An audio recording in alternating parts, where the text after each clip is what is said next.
आखिरत के हवाले से 3 मिनट का पैगाम मुकम्मल जोश के साथ सुनने के लिए तैयार हैं? दोनों हाथ उठाइए इंशाअल्लाह। बेटा की शादी फ्री में नहीं होगी, हाथ उठाइए इंशाअल्लाह। तो 4-5 लोग तो बार बार पकड़े जा रहे हैं। खैर ध्यान से सुनिएगा। बैतुल खुला में लोटा रखा हुआ रहता है, उसमें लोग टोटी से पानी निकालते हैं। बैतुल खुला में पेशाब के बाद, पखाने के बाद उसको धोते हैं।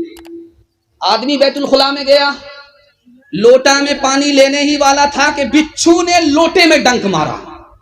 बिच्छू ने मारा, दुनिया के बिच्छू ने डंक मारा तो लोटे का पानी इस तरह खोलने लगा जैसे हांडी का पानी खोलता है।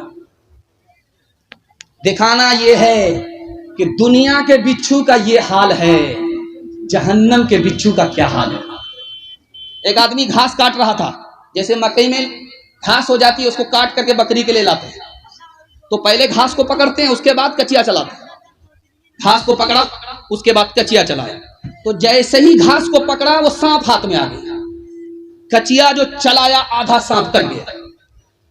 अब उसने सोचा, और सांप ने कटते कटते उंगली में काट लिया। वो किसान बड़ा चालाक था, उसने कचिया लेकर के उस उंगली को काट दिया, घर चला।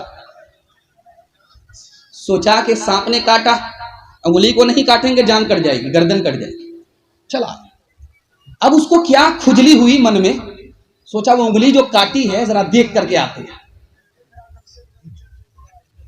जान बचा करके घर आ गया था, लेकिन अब उसको खुजली हो गई। वो आ गया वापस उस जगह पर जहां पर उसकी उंगली कटी हुई थी, तो देखा इतनी मोटी उंगली फूल करके है, तो लकड़ी लेकर के उसको उघाड़ पुघाड़ शुरू कर दिया।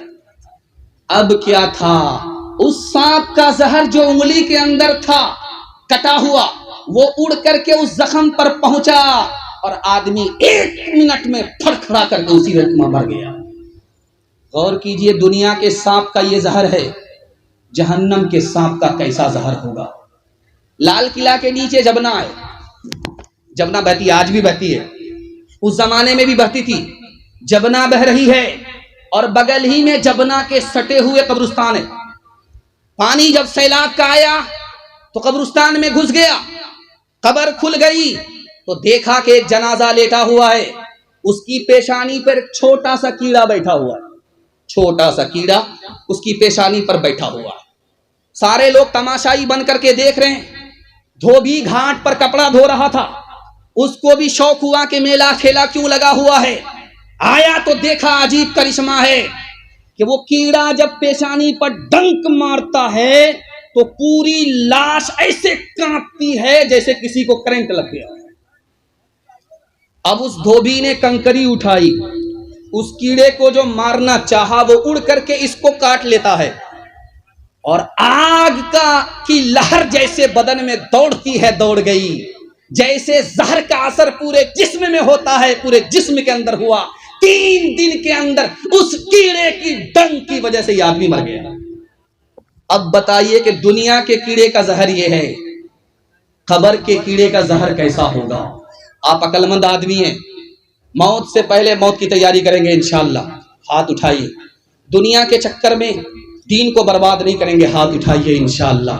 है बुराई जहर काले नाग का, है बुराई जहर काले नाग का, है बुराई एक तो दाग का, है बुराई जहर काले नाग का, है बुराई एक तो दाग का, है बुराई जहर काले नाग का, है बुराई एक तो दाग का, जो गिरेगा उसमें वो जाएगा जल, तेरे कामों के मिलेंगे तुझको फल, आज जो कुछ बोया है काटेगा कल, तेरे कामों के मिलेंगे तुझको फल। मसनदे रसूल पर बैठा हुआ हूं मैं। लोग कहते हैं हम गरीब हैं, आपकी गरीबी दूर हो जाएगी, मैं इसकी गारंटी लेता हूं, लेकिन आपको 2 काम करना होगा, कान खोल करके इसको सुन लीजिए। बहुत मुख्तसर में आपको बता रहा हूं, आपको जिंदगी भर ये याद रहेगा। 2 काम आप कीजिए, आपकी गरीबी खत्म हो जाएगी। 1 साल में अल्लाह आपको 10 साल के बराबर तरक्की देगा। करना यह है, हलाल कमाना है, हिसाब से खर्च करना है। 2 काम कीजिए, 1 साल तजर्बा करके देखिए, 1 साल में अल्लाह आपको 10 साल के बराबर तरक्की देगा।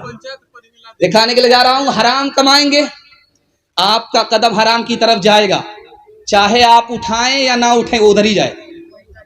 हराम अगर आप कमाएंगे, आपको पैसा तो मिलेगा लेकिन सुकून नहीं मिलेगा। हराम कमाएंगे, दुनिया का कोई भी बड़ा काम करना चाहेंगे, वो होते होते रुक जाएगा, काम बनते बनते बिगड़ जाएगा।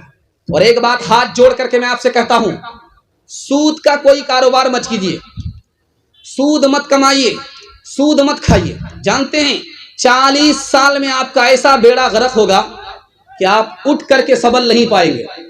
और सूद का पैसा हलाक होगा ही, लेकिन सूद का पैसा जो आपने अपने घर में लगाया दूसरे पैसे के साथ, वो भी बर्बाद हो जाएगा।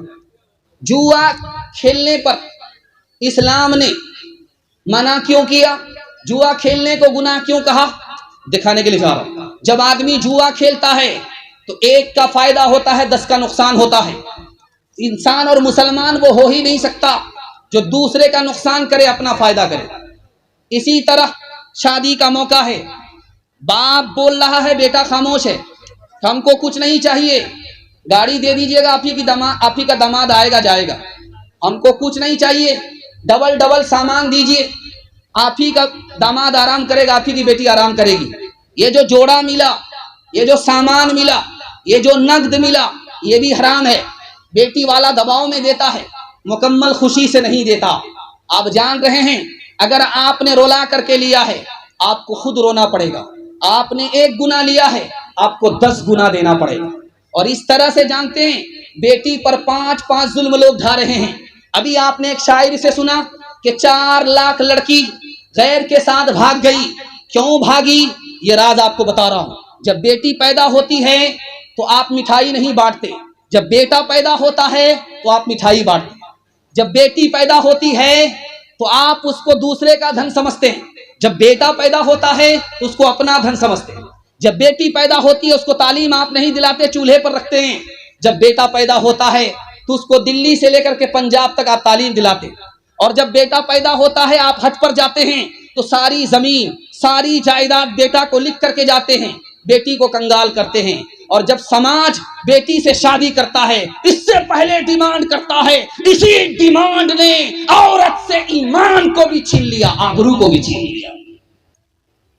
अब बताइए, घाटे का सौदा है या नफे का सौदा है? हाथ जोड़ करके मैं आपसे कहता हूं, आप दुनिया पर मेहरबान होंगे, खजाने गैब से दे करके अल्लाह पर मेहरबान होगा। हाथ उठा करके वादा कीजिए, किसी बेटा की शादी लेन देन से नहीं करेंगे, सुन्नत के मुताबिक करेंगे। हाथ उठाइए इंशाअल्लाह। बेटा पर करम, बेटी पर सितम करेंगे। हाथ उठाइए इंशाअल्लाह।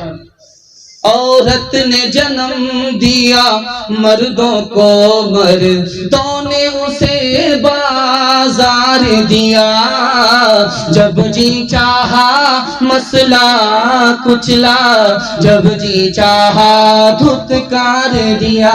मर्दों के लिए हर जुल्म रवा, औरत के लिए जीना भी सजा। मर्दों के लिए हर ऐश का हक, औरत के लिए रोना भी खता।